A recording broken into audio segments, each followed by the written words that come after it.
IPL auction 2018 West Indian allrounder DJ Bravo தன்னோட name 2 கோடி ரூபாய்க்கு பேஸ் பிரைஸா வச்சிருந்தாரு.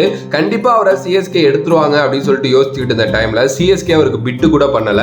பஞ்சாப் கிங்ஸும் மும்பை இந்தியன்ஸும் தான் அந்த பிட்டிங் வார்ல பயங்கரமா அடிச்சுக்கிட்டாங்க. 2 கோடியில ஆரம்பிச்ச அந்த பிட்டிங் வார் 6.4 கோடி வரைக்கும் வந்து முடிஞ்சிச்சு. பஞ்சாப் கிங்ஸுக்கு 6.4 கோடி ரூபாய்க்கு டிஜே பிராவோ சோல்ட் அவுட் ஆனாரு. ரொம்ப சந்தோஷப்பட்ட பிரீத்தி சிந்தா அக்கா இருக்காங்கல்ல, பயங்கரமா அதை செலிப்ரேட் பண்ண ஆரம்பிச்சாங்க. At the same time auctioneer ஒரு கேள்வி கேட்டாரு, சென்னை சூப்பர் கிங்ஸ் நீங்க ஆர்டிஎம் யூஸ் பண்ணிக்கிறீங்களா அப்படின்னு சொல்லிட்டு. காசி தாத்தா அண்ட் கோ தக் லைஃப் பண்ணாங்க. அந்த இடத்துல ஆர்டிஎம் கார்டை எடுத்து எங்களுக்கு கொடுத்துருங்க டிஜே பிராவோ அப்படின்னு சொன்னாங்க. எஸ், சென்னை சூப்பர் கிங்ஸ் என்னதான் பிட் பண்ணல அப்படின்னாலும் எங்களுக்கு பிராவோ வேணுங்கிற மைண்ட் செட்ல இருந்திருக்காங்க. அவருக்கு நாங்க கண்டிப்பா ஆர்டிஎம் யூஸ் பண்ண போறோம் அப்படிங்கிற மைண்ட் செட்ல இருந்திருக்காங்க. அதனால 6.4 கோடிக்கு சிஎஸ்கே ஆர்டிஎம் யூஸ் பண்ணி அவர் ரீடைன் பண்ணாங்க. ஆனா அந்த நேரத்துல பிரீத்தி சிந்தா அக்காவோட மூஞ்ச பார்க்கணுமே, சொங்கி போய் அட போங்கடா உங்களுக்கு எடுத்து கொடுக்கவா நான் இவ்வளவு நேரம் போராடனே அப்படிங்கிற மாதிரி இருந்து